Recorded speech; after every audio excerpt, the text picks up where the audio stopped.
Сарыөзек әскери гарнизонында келелі керемет бір кездесу өтті.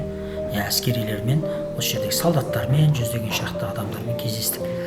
Бұл кездесудің барысы біз енді діни маман болғандықтан, осы дін барысындағы түрлі, яғни саяси топтардың, оның ішінде экстремистік, террористік топтардың алдын алу мақсатында, солардың құрығына ілініп кетпеу үшін жас сарбаздарды осы нәрседен сақтандыру мақсатта ақпараттандырдық.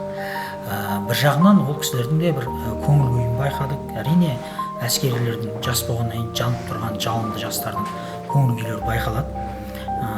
Енді ол кісілерге күш қуат берсін, осы отаным үшін, отан қорғау барысында қызмет қылып жатқан азаматтарға күш қуат берсін деп тілейміз.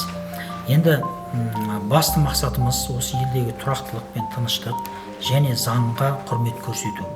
Өйткені заң болған жерде заңға бойұсыну, ол біріншіден бізді қорғаса заң, екіншіден өзгенің құқығында қорғау, оны құрметтеуге алып келеді. Сондықтан осы заң барысында түрлі жаңағыдай бағыттарға кетіп қалып, айыппұл арқалау немесе тағы бір зиян нәрселерге кетіп қалмас үшін бауырларымызды осыны сақтандыру мақсатта ақпарат беріп өттік.